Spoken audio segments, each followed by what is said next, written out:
জীবনে তো অনেক ধরনের সত্যই খেয়েছেন, তবে কখনো কি কাঁচা বড়ইয়ের সত্ত্ব খেয়েছেন? হ্যালো এভরিওয়ান, আসসালামু আলাইকুম। আজকে আমি আপনাদেরকে খুবই লোভনীয়, খুবই সুন্দর, জিভে জল আনা টক ঝাল মিষ্টি কাঁচা বড়ইয়ের সত্ত্ব তৈরি করে দেখাবো। এভাবে কাঁচা বড়ইয়ের সত্ত্ব তৈরি করা যদি আপনি একবার শিখে যান, তাহলে অন্য সব ধরনের সত্ত্ব বা আচার খাওয়া ভুলেই যাবেন।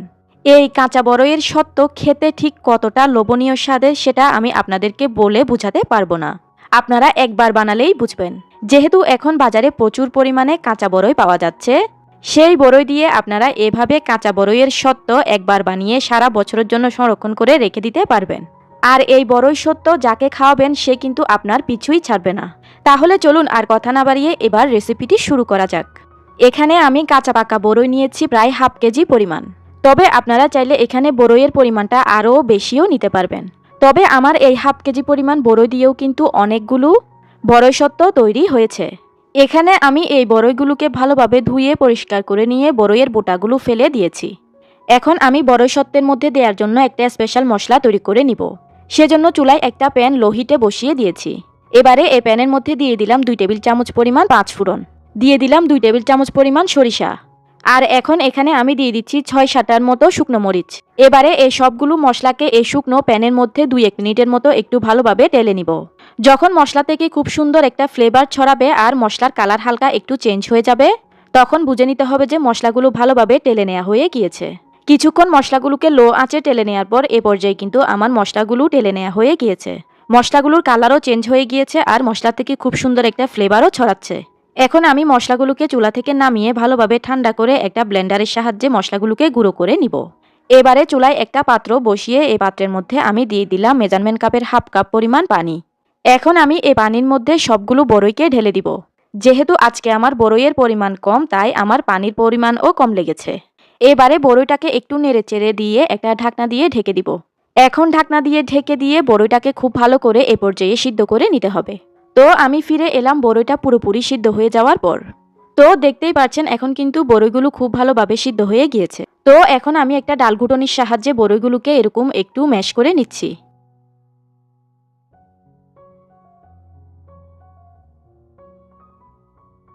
দেখতেই পাচ্ছেন এখানে আমি বড়ইগুলোকে খুব ভালোভাবে সময় নিয়ে ম্যাশ করে নিয়েছি।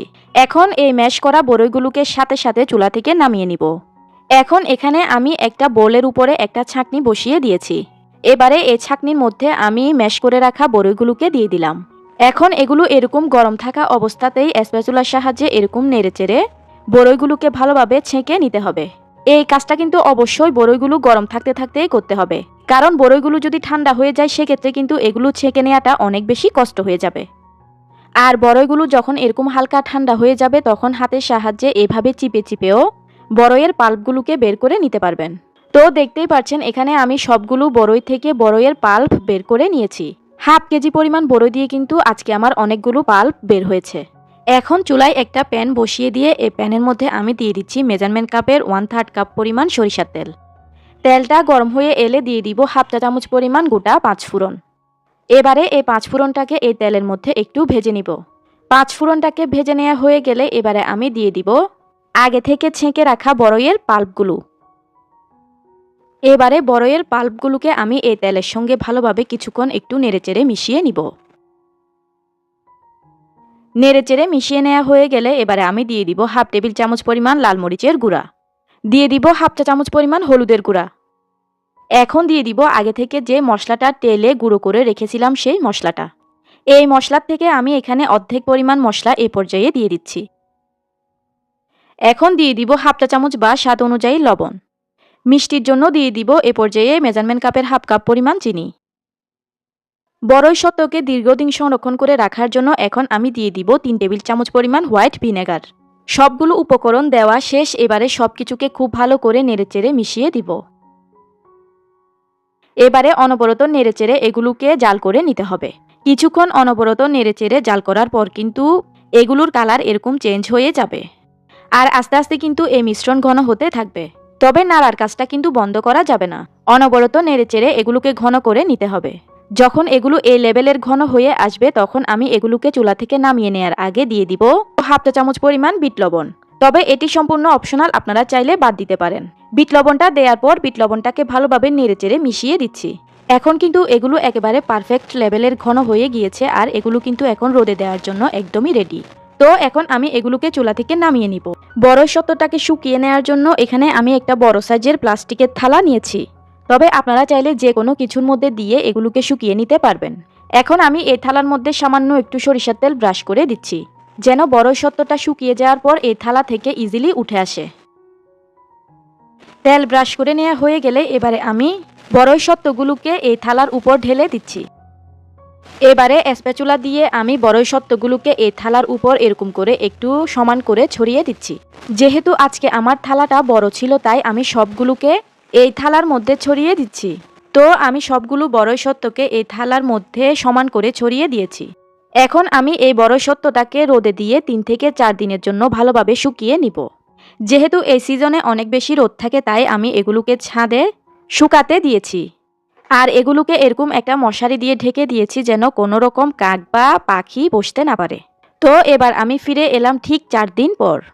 এখন কিন্তু আমার বড়ই সত্যের 2 পাশ ভালোভাবে শুকিয়ে গিয়েছে। এবার আমি আপনাদেরকে বড়ই সত্যটাকে উল্টিয়েও দেখিয়ে দিচ্ছি। দেখুন কতটা পারফেক্টভাবে এই বড়ই সত্যটা তৈরি হয়েছে। আপনাদের হাতে যদি রোদের ব্যবস্থা না থাকে, সেক্ষেত্রে আপনারা এটিকে চুলার নিচে দিয়েও শুকিয়ে নিতে পারবেন। এবার আমি এই বড়ই সত্যটা কেটে আপনাদেরকে দেখিয়ে দিচ্ছি। দেখুন ভিউয়ার্স, বড়ই সত্যটা কতটা পারফেক্টভাবে কেটে নেওয়া যাচ্ছে। এখন আমি আমার পছন্দ অনুযায়ী স্লাইস করে এগুলোকে কেটে নিচ্ছি। আপনারাও আপনাদের শেপ অনুযায়ী ইচ্ছামতো এগুলোকে কেটে নিতে পারবেন। মাত্র হাফ কেজি পরিমাণ বড়ই দিয়ে কিন্তু আজকে আমার অনেকগুলো বড়ই সত্যই তৈরি হয়েছে। আর আপনারা যদি আমার থেকেও আরও অনেক বেশি পরিমাণে বড়ই দিয়ে যদি এই বড়ই সত্য তৈরি করেন, তাহলে আপনাদের তো আরও বেশি পরিমাণে বড়ই সত্য তৈরি হবে। এখানে আমি পুরোটা বড়ই সত্যকে এরকম স্লাইস করে কেটে নিয়েছি। আর কেটে নেওয়ার পর এগুলো দেখতে কতটা লোভনীয় লাগছে আপনারা দেখে নিশ্চয়ই বুঝতেই পারছেন। প্রথমবার দেখলে কেউ বুঝতেই পারবে না যে এগুলো কাঁচা বড়ই দিয়ে তৈরি করা। হুবহু দেখতে একেবারে আমসত্ত্বের মতো। আর খেতে কিন্তু এই বড়ই সত্য আমসত্ত্বের চাইতে আরও 3 গুণ পরিমাণে বেশি লোভনীয় স্বাদের হয়। তো ভিউয়ার্স, দেখতে তো পেলেন খুবই সহজে কিন্তু তৈরি করে ফেললাম কাঁচা বড়ই দিয়ে মজাদার বড়ই সত্য রেসিপি। খুবই ইউনিক, খুবই মজাদার এই বড়ই সত্যটা আপনারা এভাবে একবার বাসায় তৈরি করে দেখতে পারেন। আর তৈরি করে আমাকে কমেন্ট করে জানাতে কিন্তু ভুলবেন না। এগুলোকে এই অবস্থায় আপনারা একটা এয়ারটাইট কন্টেইনারে ভরে রেখে দিলে এগুলোকে সারা বছরের জন্য সংরক্ষণ করে রেখে খেতে পারবেন। এগুলো কিন্তু কোনো প্রকার নষ্ট হয়ে যাওয়ার ভয় নেই। তো ভিউয়ার্স, আমি আশা করছি আমার আজকের এই সহজভাবে তৈরি মজাদার কাঁচা বড়ই সত্যের রেসিপিটা আপনাদের সবার কাছে বেশ ভালো লেগেছে। ভালো লেগে থাকলে কিন্তু ভিডিওতে অবশ্যই একটা লাইক দিয়ে দিবেন। ভিডিওটি আপনাদের ফ্রেন্ডস অ্যান্ড ফ্যামিলির মাঝে বেশি বেশি শেয়ার করে দিবেন। আমি তাহলে আজকের মতো এখানেই বিদায় নিয়ে নিচ্ছি। আল্লাহ হাফেজ। হাতে কাটার ঝামেলা ছাড়াই এইভাবে নাকি মাত্র 5 মিনিটে চুষি পিঠা তৈরি করা যায়। আমার আজকের এই ভিডিওটি দেখলে আপনারা অবাক হয়ে যাবেন। আসসালামু আলাইকুম everyone, welcome back to my channel. হাতে কেটে চুষি পিঠা অথবা সেমাই পিঠা তৈরি করতে গেলে অনেকটাই সময়ের প্রয়োজন, যার কারণে আমরা অনেকেই এই পিঠাটা তৈরি করতে চাই না। বর্তমানে অনলাইনে দেখতে পাচ্ছি অনেকেই বিভিন্ন পদ্ধতি অবলম্বন করছে, তবে সঠিক পদ্ধতি কোনটি সেটি আমি আজকে আপনাদের দেখাবো। চলুন তাহলে কথা না বাড়ি রেসিপিতে চলে যাই। এজন্য ফার্স্টে আমাদের পিঠার ডোটা তৈরি করতে হবে। বিসমিল্লাহ। এখানে একটি প্যানের মধ্যে নিয়ে নিচ্ছি আমি 1.5 কাপ পানি, সাথে দিয়ে দিচ্ছি হাফ চা চামচ লবণ। এইবার একটু নেড়েচেড়ে অপেক্ষা করছি পানিটা ফুটে ওঠা পর্যন্ত। পানিটা যখন ফুটে এসেছে তখন এর মধ্যে দিয়ে দিচ্ছি আমি 2 কাপ চালের গুঁড়ি। আমি এখানে ভেজা চালের গুঁড়িটা নিয়েছি, আপনারা চাইলে শুকনো চালের গুঁড়িও নিতে পারেন। শুকনো চালের গুঁড়ি নিলে 1.5 কাপ পানির জন্য এখানে আপনারা 1.5 কাপ আটাই দিবেন, তবে আমি ভেজাটা ব্যবহার করছি, এজন্য 2 কাপ লাগছে। আটাগুলো একটু নেড়েচেড়ে হালকা করে ছড়িয়ে দিলাম। এবার একটি ঢাকনা দিয়ে ঢেকে এটাকে রেস্টে রেখে দিচ্ছি 5 মিনিটের জন্য, এবং চুলার হিটটাকে একদম লোতে রেখেছি। 5 মিনিট পর ঢাকনাটি উঠিয়ে আমি এই ডোটাকে নেড়েচেড়ে তৈরি করে নিচ্ছি। চুলার হিট লোতেই থাকবে, লো হিটে ডোটাকে তৈরি করে নিতে হবে। এই পর্যায়ে এসে ডোটি পুরোপুরিভাবে রেডি হয়ে গিয়েছে। ডোটিকে এবার আমি অন্য একটি পাত্রের মধ্যে ট্রান্সফার করে নিচ্ছি। একটু অপেক্ষা করছি ডোর মধ্যে থেকে অতিরিক্ত গরম ভাবটা বের হয়ে যাওয়ার জন্য। এরপর যখন হাতে টাচ করা যাবে এমন সহনীয় পর্যায়ে চলে আসলে ডোটাকে খুব ভালোভাবে মুথে সফট করে নিতে হবে। ডোটাকে একেবারে ঠান্ডা করা যাবে না, কিছুটা গরম থাকা অবস্থাতেই খুব ভালোভাবে মুথে নিতে হবে, তাহলে দেখবেন ডোটা খুব স্মুথ টেক্সচারে চলে আসছে। ডোটা আমার মুথে নেওয়া হয়ে গিয়েছে, দেখতে পাচ্ছেন কত বেশি স্মুথ। এবার এখান থেকে আমি পরিমাপ মতো লেচি কেটে নিচ্ছি। বাকি ডোটাকে একটি সুতি কাপড় দিয়ে ঢেকে রেখে দিব যেন উপরটা ড্রাই না হয়ে আসে। এবার এখান থেকে অল্প কিছু ডো নিয়ে এভাবে হাতের সাহায্যে ডলে একটি লম্বা সুতার মতো তৈরি করে নিচ্ছি।